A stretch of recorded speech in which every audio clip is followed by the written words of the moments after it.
He is ruthless, determined, and deadly. He is one of the greatest military tacticians the world has ever known. A brilliant strategist, he leads men who gladly kill for him and die for him. All for the greater glory of Greece. He is Alexander the Great. In the 4th century BC, Alexander rules more than half the known world, but it's not enough. He wants more. Hungry to expand his empire, Alexander looks forward to his newest conquest, India. All that's preventing the Greek leader are 2 immense rivers and 750,000 Indian soldiers.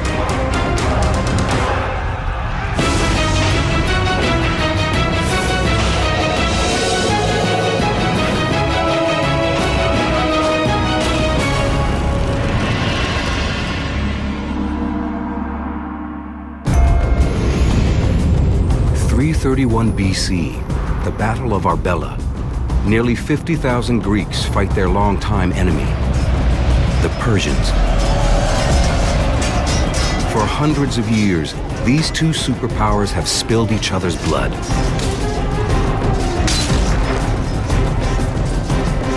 The Greeks are outnumbered 2 to 1. But on this October day, they emerge victorious and change the course of history.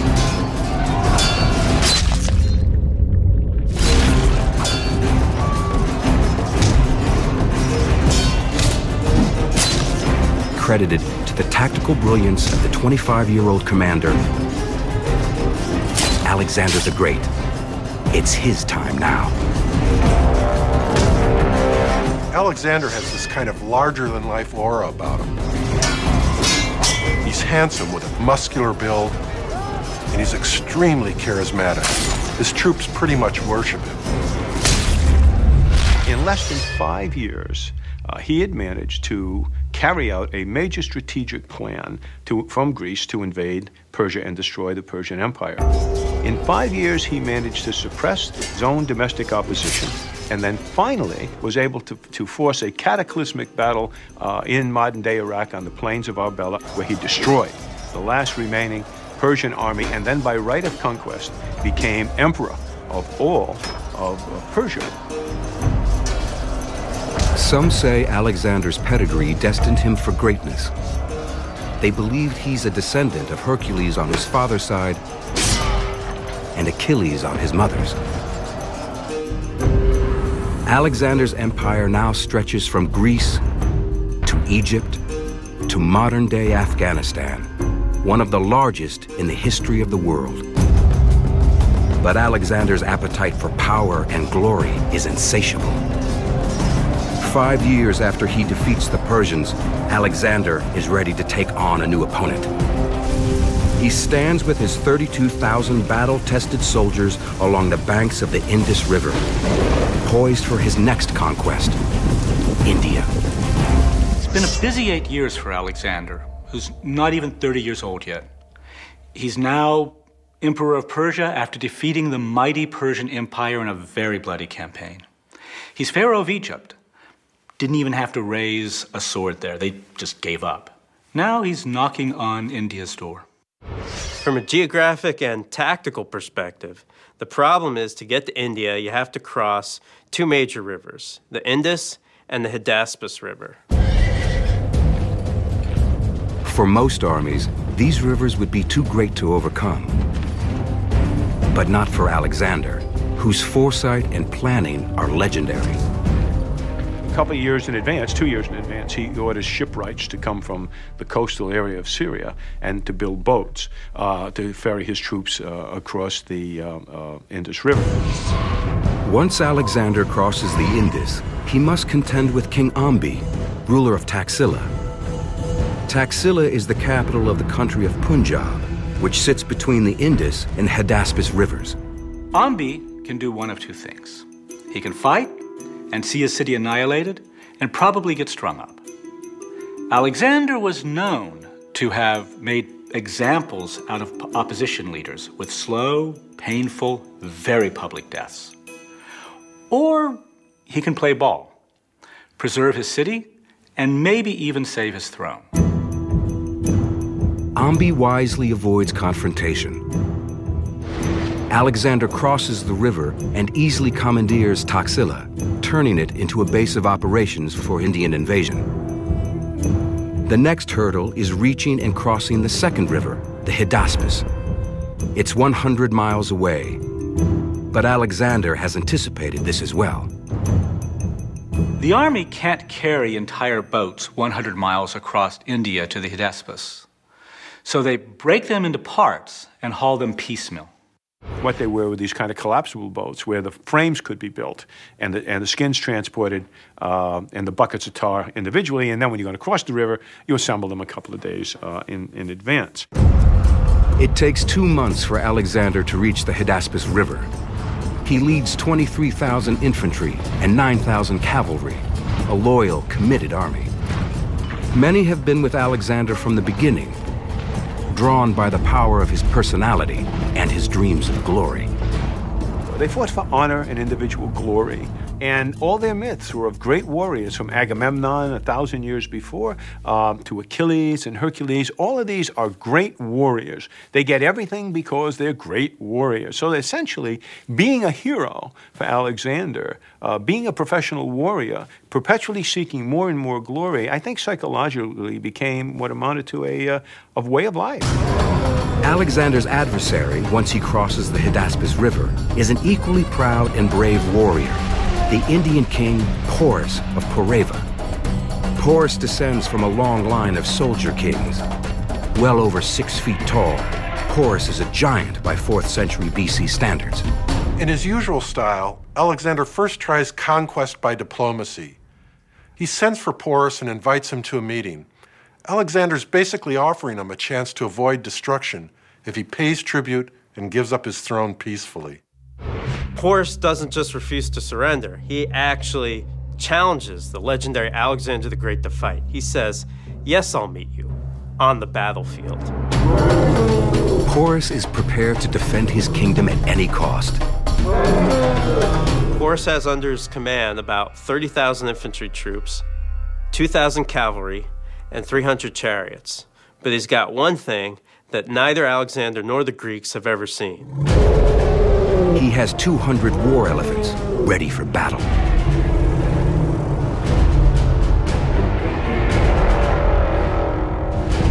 The elephant was a highly developed instrument of war in the Indian army. It took about 10 years to train an elephant, and they were exceedingly well trained. They responded to name calls, they responded to whistles, and they fought. So, if we imagine what's going on now, you have Porus on the far eastern side of the Hydaspes River, ready to oppose Alexander's crossing. On the western bank, you have Alexander's army. And in between flows a fairly wide, fairly deep, and fairly rapid Hydaspes River. Alexander is faced with a great challenge: how to get his 32,000-man army across the raging river while maintaining the critical element of surprise. But how? If he just crosses right under Porus's nose, his troops are going to be sitting ducks. The Indian army will easily pick them off with their arrows midstream or when they try to reach the other side. So Alexander needs a tactical plan. And he puts into motion what will be an unbelievable game of cat and mouse with Porus. When in doubt, deceive and dissemble. And he begins by the simple act of ordering up grain from his logistics supply lines. Grain shipments begin to arrive. And the reason for this is psychological. It's late spring, early summer. What you conclude is that they have no intention of crossing until later in the campaign season, when the river's current and depth are lowered. Now that Porus is convinced that the crossing won't take place until the next season, Alexander mobilizes his men. The second piece of deception was to begin to move his elements of his army, mostly cavalry, but some infantry. He would march them up and down the riverbank, upstream, downstream, upstream, downstream. Initially, what does this tell you if you're Porus? He's looking for a place to cross. He may use it in the future, but he's looking for a place to cross. This is good. I'll find out where he's going to cross, and what I'll do is I'll deploy my forces against it. So Porus takes his army and starts following Alexander on the opposite bank. Porus mirrors the Greek troop movements with his entire force. And this goes on for a week or two, and Alexander always returns to camp, at which point Porus concludes that this is pointless. All right, he may be looking for a place to cross, but in any event, there's no need for me to move my entire army up and down the field. So what he does is, instead of doing that, he just posts pickets on the other side of the river. This is exactly what Alexander wants. Next, he commands his men to initiate step 2 in his well-planned campaign. Their mission: light fires, make noise, draw attention to themselves every single night. What Alexander's doing, again, is he's conditioning Porus's army to the noise along the riverbank. Alexander has now achieved a very important tactical advantage. What is that? The ability to move his army around on his side of the riverbank without provoking a major tactical response on the part of the enemy. In essence, he's lowered the anxiety level, lowered the attention level of Porus and his army. Finally, after 2 months, under cover of darkness, Alexander leads a contingent of troops away from camp. Because of how he's been conditioned, Porus hardly notices. Alexander never intended on waiting to cross the river. Everything he's done up until now is to set up a scenario to cross the river without alerting the Indians, and thereby gain the tactical advantage.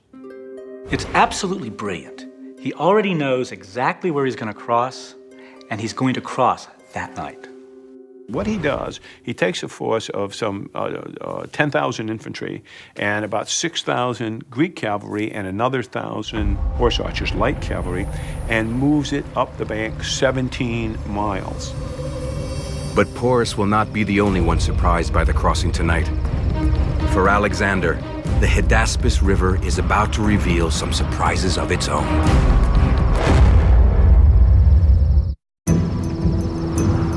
Midnight, 326 BC.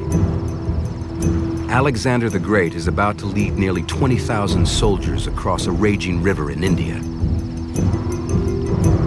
It's a surprise 2 months in the making. Hours earlier, Alexander had led his force 17 miles away from his main camp, up the Hydaspes River. This is where he will cross. Alexander's army is a well-oiled, experienced fighting machine. For the better part of a decade, they have been improving and modernizing with each military encounter. One of their greatest challenges was 3 years earlier, against the Central Asian nomads. The battle rages near Bactria and Sogdiana, modern-day Afghanistan and Pakistan, provinces in the far east of Alexander's empire. Alexander's problem with the provinces, the furthest provinces to the east, is that they're essentially not really nation states. What they really are is conglomerations of tribal, ethnic tribal units that are at each other's throats, much as they are today in modern-day Pakistan and Afghanistan. And so he sets out to essentially put down these revolts. The Central Asians are nomadic pastoral tribes from around the Caspian Sea. They're excellent marksmen and they're tough. You have to be just to survive in the rugged mountains of Afghanistan. They are masters of hit-and-run cavalry. But Alexander and his men are neither trained nor equipped to handle this kind of attack. The Greeks' style had always been to move in unison, in a phalanx, several rows of interlocked warriors. But this new enemy, these Central Asian tribal guerrilla fighters, include archers on horseback who deliver lightning-fast arrows of death. Everything about these horsemen is light and mobile. They harass the enemy with volleys of arrows or javelins, then they quickly retreat. To combat this new threat, Alexander restructures his army and adopts these light cavalry archers into his force.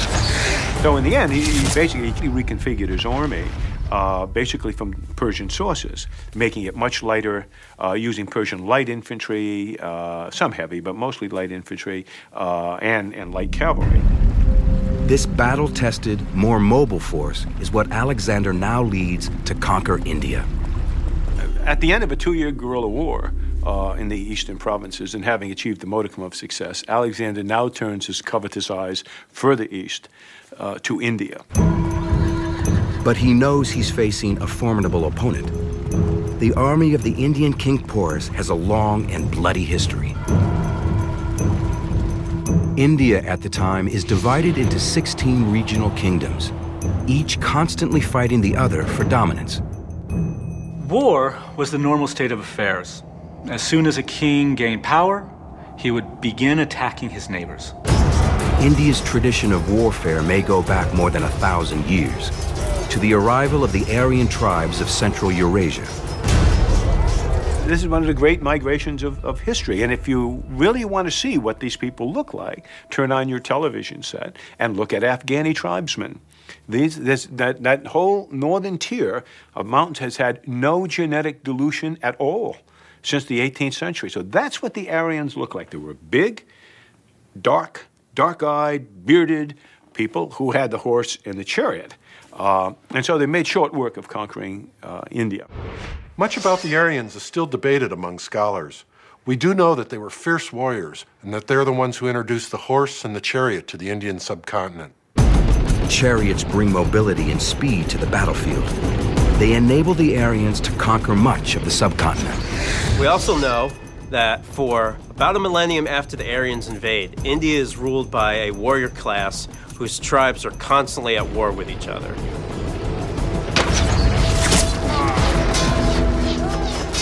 India possesses rich gold and metal deposits, so they have the resources and skills to produce weapons as sophisticated as any army of the time. In the Ramayana, an Indian epic from the first few centuries BCE, the villain, Ravana, is pictured carrying 18 different weapons in as many hands. He's got a javelin, sickle sword, 3 different kinds of battle axes. You name it, he's got it. And that arsenal is representative of what the various Indian armies actually used at the time. The ancient Indian kingdoms had really perfected the art of war. It's an art Porus has mastered. Now he waits to defend India against the latest outside invader, Alexander. Porus believes he still has time to discover when Alexander will cross the Hydaspes, but he's been duped. Alexander is crossing now, 17 miles upriver. 10,000 Greek infantry, 6,000 heavy cavalry, and 1,000 light Asian horse archers all throw themselves into the wild river. It's storming. It's the middle of the night and it's cloudy, so it's pitch black. And they're just plunging into these violent waters almost blindly.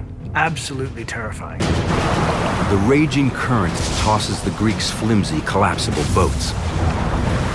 Some soldiers use goatskin bags filled with straw to stay afloat. Horses would either swim after you or being led after you by their reins, and it's at night. And so it's a night crossing of a river. And it's a pretty difficult maneuver. Worse, it starts to rain, and a wind starts to blow. There's a tremendous thunderstorm going on, which is really to Alexander's advantage because it keeps the noise down and it keeps Porus's pickets under cover. Alexander's certain he's chosen his crossing point wisely. But what he thinks is the far bank of the river is actually an island that bisects the river. He crosses the river, gains the island, crosses the island in a narrow defile where he can hide his troops from Porus, and discovers to his horror that's not the other bank. It's not the far bank, it's just another island. Hidden behind the first island, they discover another island. The Greeks still have 2 more crossings ahead of them, and time is running out. Alexander has made one of the few tactical errors of his career here. When he scouted the crossing point, he didn't send swimmers all the way across. He just saw an island and the far bank behind it. Turned out that what he saw was not the far bank, but simply another island. So now, God, what are we going to do? It's too deep. So we go up and down the island until they find a place to cross where the water is chest deep. And they cross chest deep water, swimming, dragging their equipment to another island, and then finally to another island. But by dawn, you know, cold, hungry, and soaking wet, they gain the other bank. Within a very short time, the pickets pick it up, and a rider is sent to Porus.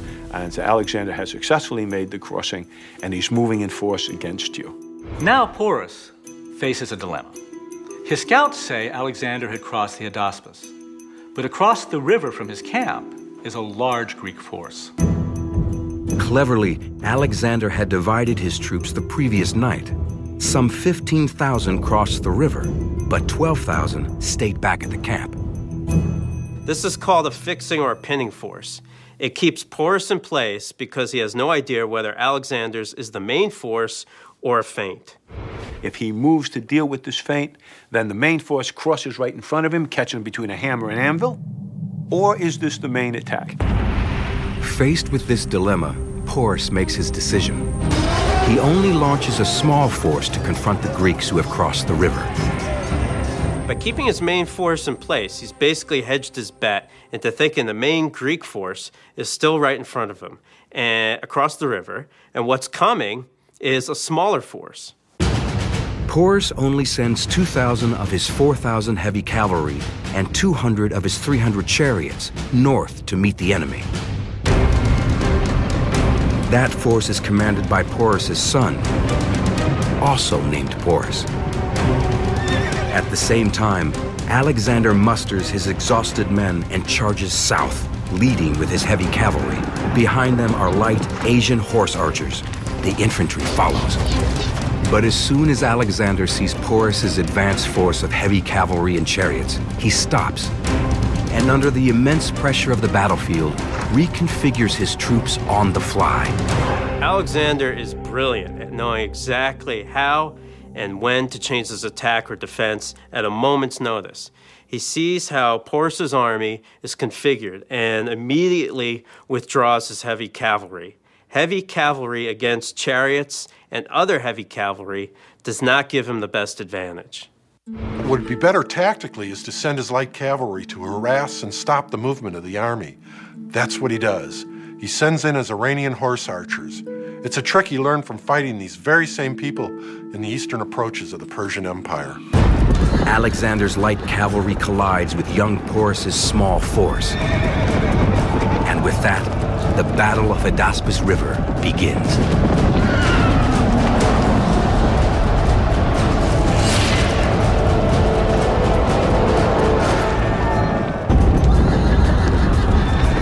(326 BC), the Battle of the Hydaspes River, one of history's most brutal battles, has begun. Alexander the Great's light infantry showers the approaching Indians with arrows. The Greek archers strike with a light, high-tech composite bow. Crafted from animal horn, the bow is layered with sinew from the legs of wild deer or antelope. The MO for Alexander's horse archers is hit and run, hit and run. They don't wear armor. They don't really need to. They don't get close enough to the enemy to need it. And here they actually don't need it because the Indians don't have archers. Thick cotton turbans protect their heads. Their torsos protected by a surprisingly strong quilted armor. It was probably like a modern-day flak jacket, which you would imagine, you know, two layers of cotton, perhaps, or even wool, and in between those layers would be raw, unprocessed cotton. Well, believe it or not, the fibers of raw, unprocessed cotton are sufficient to stop an arrow. Alexander's horse archers stop the Indian force and strip them of their mobility. Their object is to take the steam out of the Indian cavalry attack and force them together. That's exactly what happens. Once they're gathered together, almost immobile, that's when Alexander commits his heavy squadrons of heavy Greek cavalry, and they just smash right through the gathered Indian cavalry, scattered.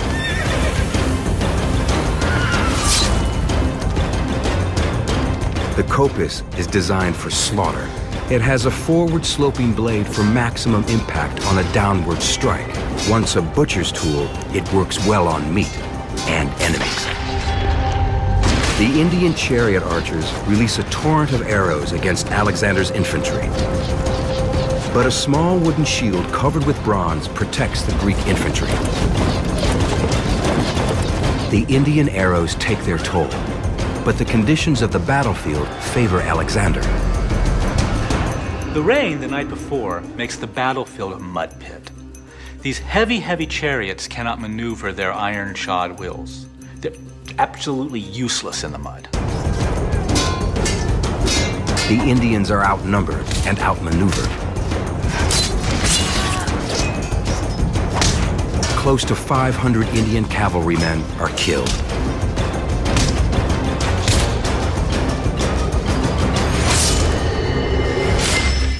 The chariots apparently never got into the battle, or if they did, they were completely ineffective. And they would be ineffective, essentially, against cavalry that could ride around it. Among the dead is young Porus.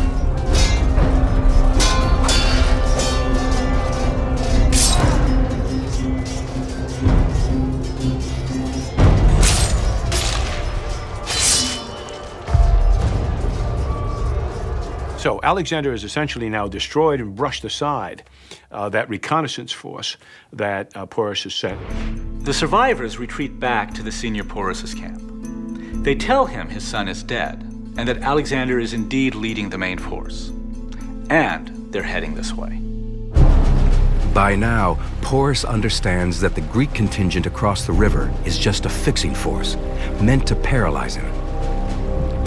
What Porus does at this point, he's still in danger of a cross-river attack, so he leaves a strong rear guard there to deal with that attack if it comes. He pulls the rest of the army out of the camp and starts to move it upstream to meet Alexander. About 3 hours later, they stop at a good battle site. And what the texts say is that a place where he found the first firm ground is where Porus deployed his army. Why would he be looking for firm ground? Well, there were two reasons. One is he had 200 chariots at his disposal. The second thing is elephants. Elephants are heavy, and you don't want them slipping and sliding all over the battlefield. Porus positions his army. A few miles north, Alexander picks up reinforcements. Before he crossed the Hydaspes, Alexander, in addition to splitting his forces, had also stationed a reserve force midway between his main camp and the crossing point. So he hadn't divided his army into two the night before. He divided it into three forces, and these reserves of about 4,500 infantry and 3,000 cavalry are fresh troops. They've gotten some sleep, they've marched half as far as Alexander's force, and they haven't seen combat yet. The reinforcements cross the river and join Alexander's contingent. So now, when you look at the force strength that Alexander commands, somewhere in the vicinity of 8,000 cavalry and somewhere in the vicinity of perhaps 15,000 or 16,000 infantry. But Alexander's men are too spread out.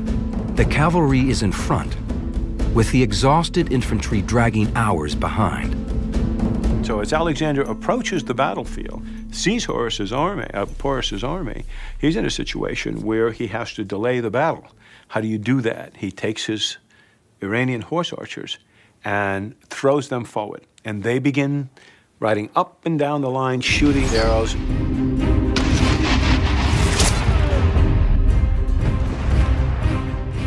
Now is the time when Porus should have attacked. Maybe he wasn't ready. Maybe he wasn't in an aggressive frame of mind. We don't know. But it looks like he was going to accept the battle that Alexander presented. Porus has allowed Alexander the time for his infantry to arrive and to study the formation of Porus's troops. In front, a line of 200 battle-tested war elephants.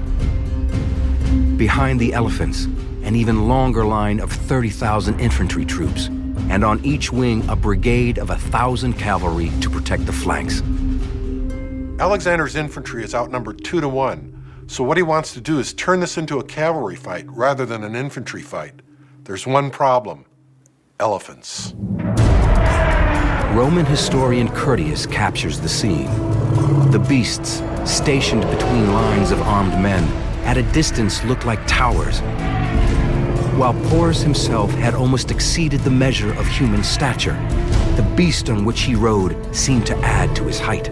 The Greek Macedonians had never seen them in large numbers. Now, the individual fighting man wasn't too much of a problem. It was the horses.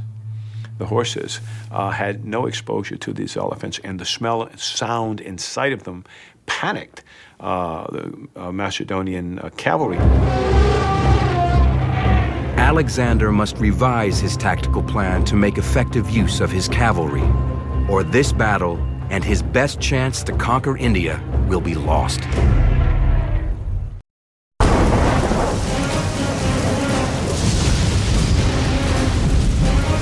Alexander has accomplished a difficult night crossing of the Hydaspes River.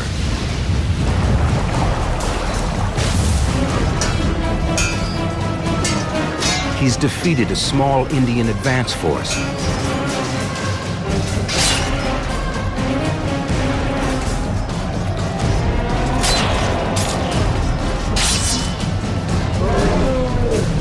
And now he's about to launch his attack against the full might of the Indian army.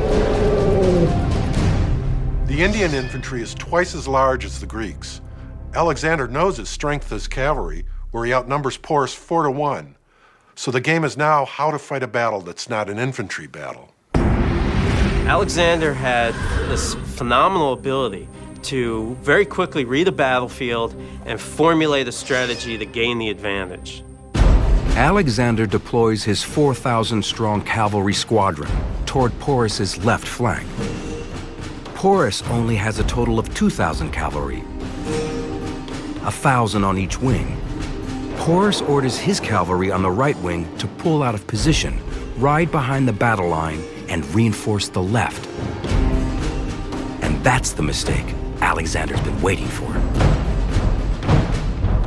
Now Alexander orders Conus, one of his commanders, and 2,000 of his cavalry that had been heading for Porus's left flank to change direction and attack the defenseless right. The 2,000 horsemen arrive on the right wing. There's nobody to fight. They turn the corner and ride all the way behind the Indian positions. It's a bizarre situation that's all but been brought about by Alexander's tactical brilliance. As Conus and the 2,000 cavalry ride behind the Indian lines, Alexander orders his horse archers to bombard the Indian cavalry with volley after volley of deadly missiles.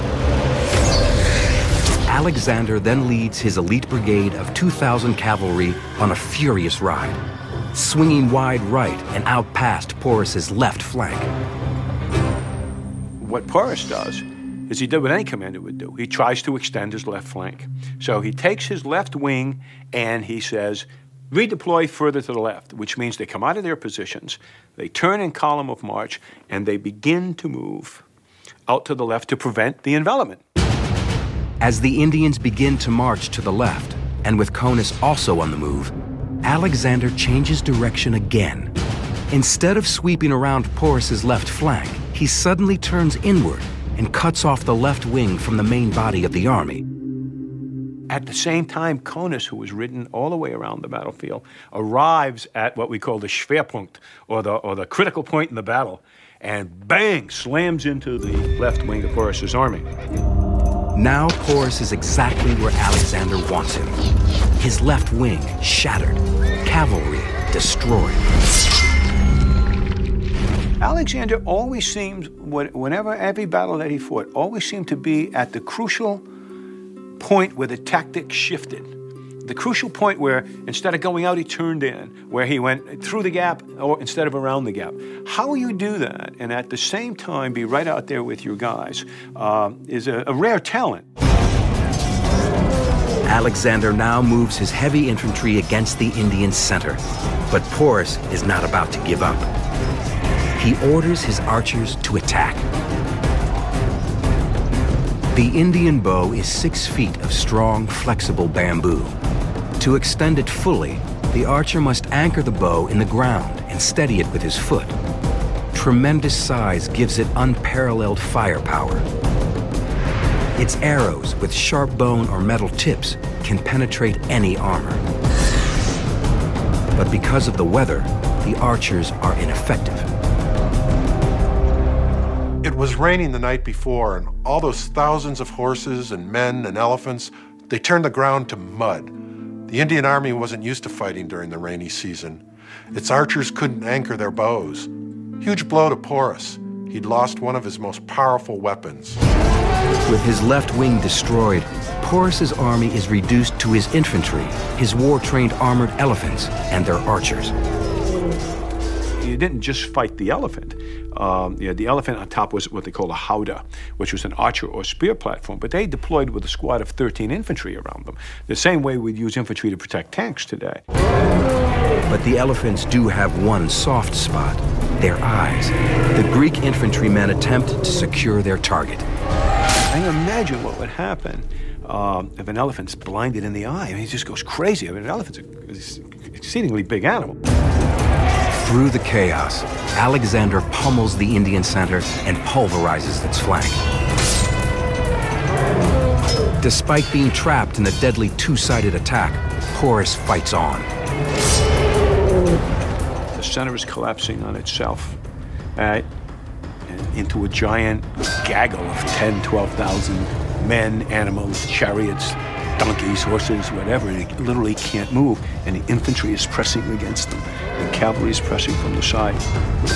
In these kinds of battles, as long as you're maneuvering on the open plain, you don't take a lot of casualties. But when you close into close combat, it gets horrifically bloody because you can't maneuver. You can't even run away. I mean, the problem at the Battle of Hydaspes is you couldn't get away.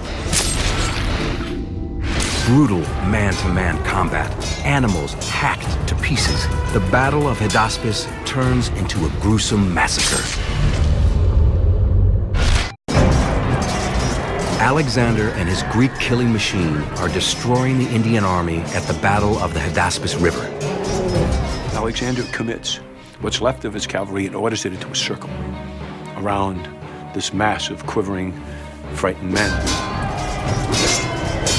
Porus's army is caught in a death trap. It cannot maneuver. 10,000 human beings pressed by another 8,000 human beings in a cauldron of slaughter.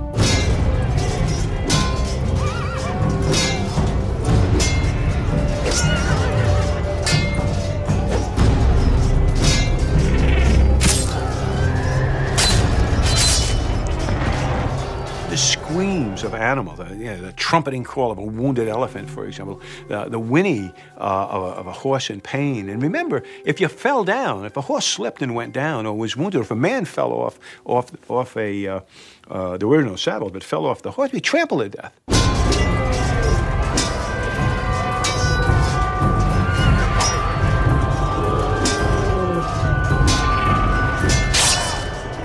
Human beings being stabbed, being hacked at. The noise and the screams in the battlefield becomes quickly covered with blood, gore, and entrails, pieces of human flesh. And the smell. The smell, the smell, the smell. I mean, elephants, when they're wounded, like many animals, defecate. And you can imagine that as well. The noise and the smell and the human horror, absolutely terrific.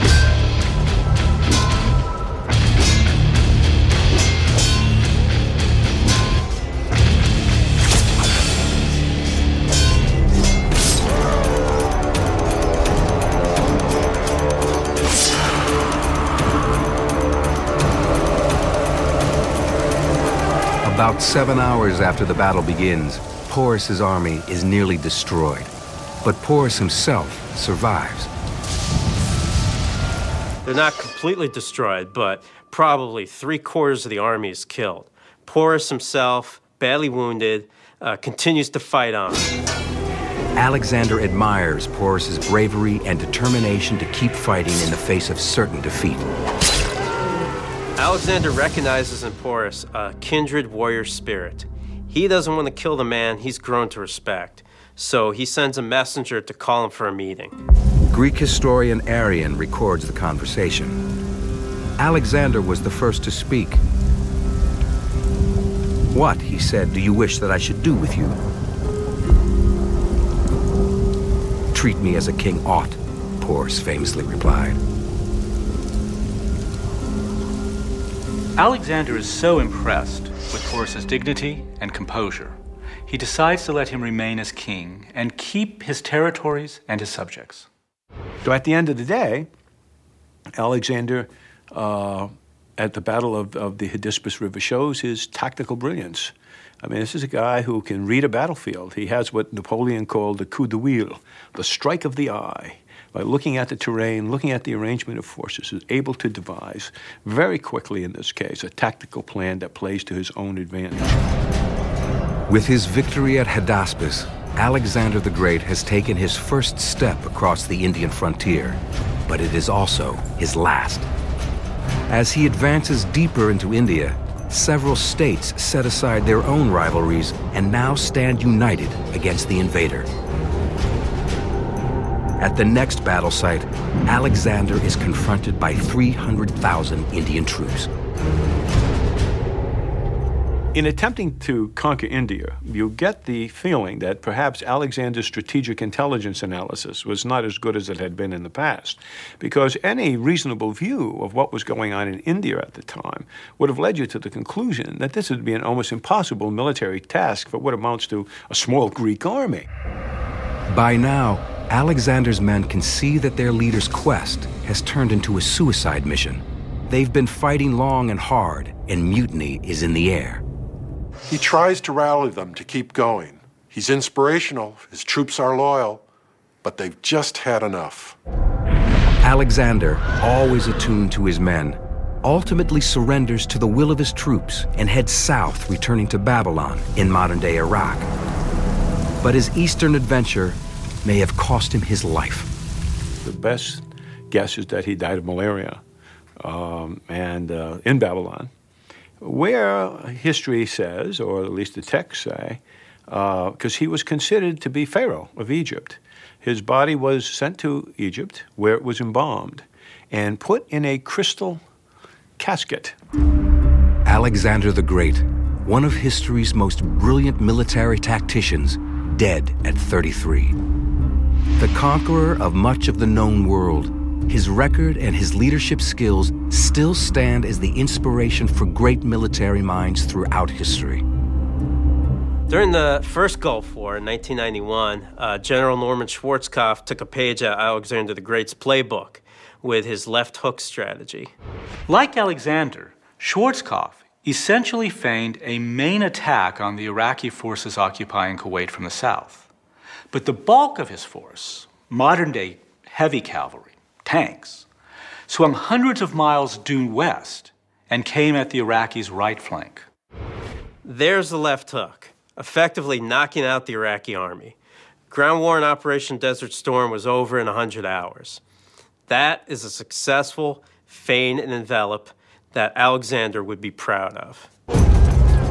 Alexander the Great campaigned for more than 11 years, over 20,000 miles, and never lost a battle.